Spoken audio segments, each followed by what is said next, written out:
Oi, gente, sejam bem-vindas ao Bate-Pop AE, especial SBPC. A gente está aqui com Luiz Martins, produtor cultural, multiartista. E para a gente começar esse bate-papo, você pode contar um pouquinho sobre a sua trajetória, a sua formação, quem é você? Certo. Bem, eu sou, antes de mais nada, eu me considero bailarino. É algo que veio da minha trajetória desde muito novo em relação aos outros processos, né? Eu tenho a formação em balé clássico pela Escola de Dança do Guaíra, aqui bem curitibano, né? Eu sou de Maringá, mas eu me considero muito curitibano. E em sequência, eu passei por muitos processos na minha vida. Eu tinha muita certeza de que eu ia ser bailarino clássico, até que em certos momentos, por questões mesmo de fissuras na própria trajetória da dança, eu acabei abandonando a dança e indo para o ambiente acadêmico. Eu vim para a UFPR, fiz 2 anos de biologia. Biologia? Biologia, Passada. Exatamente. Mas eu percebi que eu tava empurrando um pouco com a barriga a questão de que eu sabia que profissionalmente eu queria trabalhar com arte. Então eu fiz 2 anos maravilhosos que me ensinaram muito, mas eu me coloquei para retornar e fazer o vestibular da FAP, da Unespar, né? Para terminar, para ter a minha formação acadêmica também em dança. Então depois desse processo, na verdade, eu finalizei o Guaíra ainda junto com a faculdade de dança. E logo em seguida eu já me direcionei para uma especialização em pedagogia, para ter uma base também caso eu desejasse trabalhar com ensino em várias instâncias, não só o ensino formal.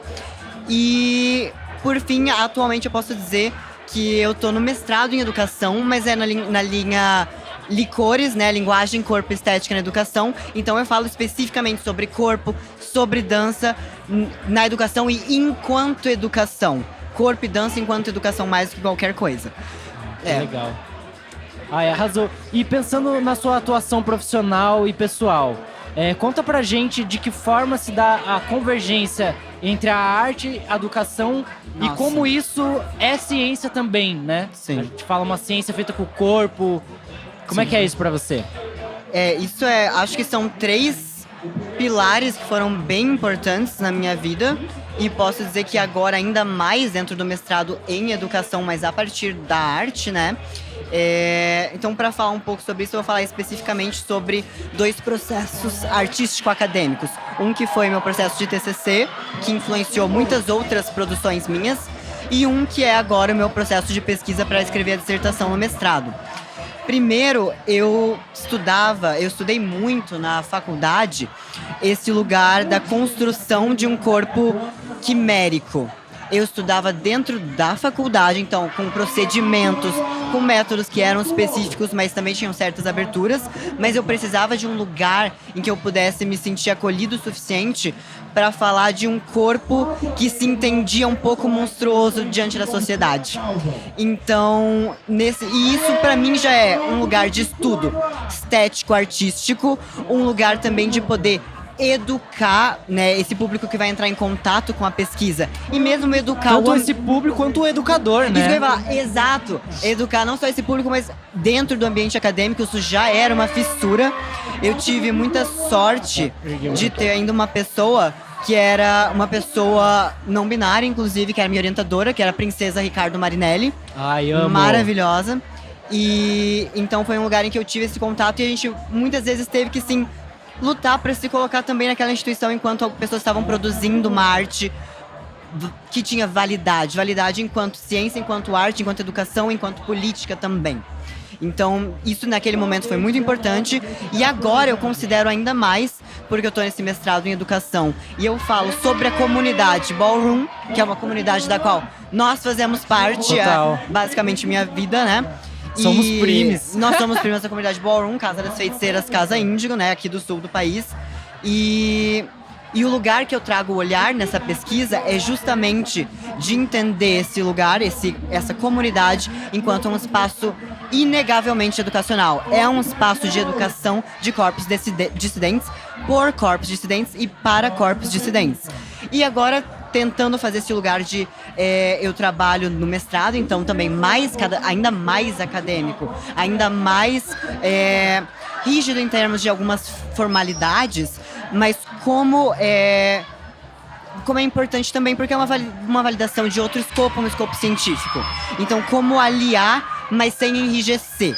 Aliar esses lugares sem criar essas barreiras ou sem tirar o valor de quem está produzindo pesquisa também fora da academia. Porque muito do que eu vou escrever no meu mestrado vai ser a partir de conversas e entrevistas validadas pela academia, mas com pessoas que são nossas pioneiras da cena ballroom.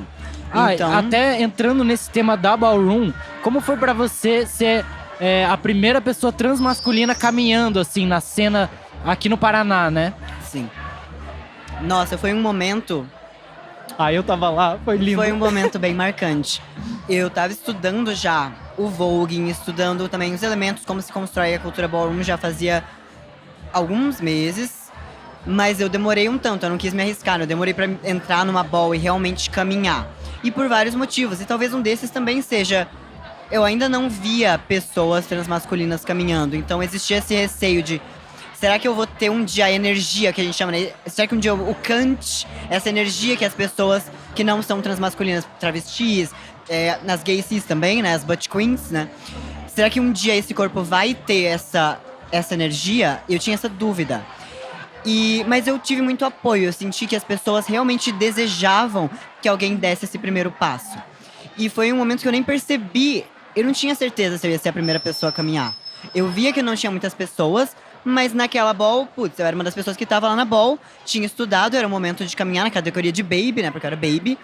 E entrei, e logo entrei, batalhei, foi difícil, levei o prêmio de baby na primeira ball, foi chiquérrimo, eu adorei. E teve um discurso de uma das nossas pioneiras, que é a Kisha. Então, naquele momento, acho que eu entendi o que era aquilo. O tamanho da... Exato. E aí sim também, quanto muitas pessoas, depois de eu caminhar, pessoas transmasculinas, ou mesmo algumas mulheres cis, ou pessoas não binárias que são, né, designed female at birth, não sei falar isso, tipo, enfim, né, transmasculino, NB, transmasculinês, que vieram falar comigo, pessoas que se encontravam, de alguma forma se relacionavam com esse corpo. Nossa, que bom que você fez isso, eu acho que eu vou começar a estudar, eu acho que sabe, se sentiram também de alguma forma pertencentes àquele espaço. O que eu acho que a ballroom é esse espaço. Que legal. Pra esses corpos também. Então, com certeza. Foi muito especial.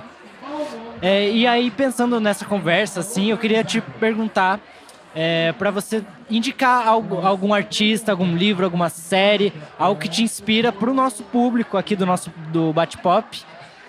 Certo. Meu Deus, isso é uma responsa. Eu vou falar uma coisa que é talvez um pouco fora até dessas linhas e desses scripts, mas que é o que eu gostaria de que todas as pessoas se aproximassem. Eu gostaria sim que as pessoas começassem a acompanhar o trabalho das pessoas da nossa cena. Que seguissem no nosso Insta, Ballroom Paraná, _ e acompanhassem as trajetórias, acompanhassem as balls. É muito difícil encontrar material escrito sobre isso, inclusive isso é um dos motivos também pelos quais eu quero escrever no mestrado sobre isso. A gente encontra mais coisas estadunidenses e mesmo assim, não muita coisa, e muita coisa escrita por antropólogos que foram nos estudar. Então agora que a gente tem essa chance, eu vou dizer, esperem que a gente vai publicar, esperem para ler, acompanhar o que a gente vai escrever e seguir a prática, porque a prática é tão importante quanto que a gente vai publicar ou mais. Então estejam nas balls, estejam com essas pioneiras e pra mim isso é o mais importante. Definitivamente. Arrasou, então acabamos por aqui. Agradeço demais, Lui. Eu agradeço o convite, foi uma delícia mesmo. Maravilha. E até mais, gente. Obrigado. Beijo.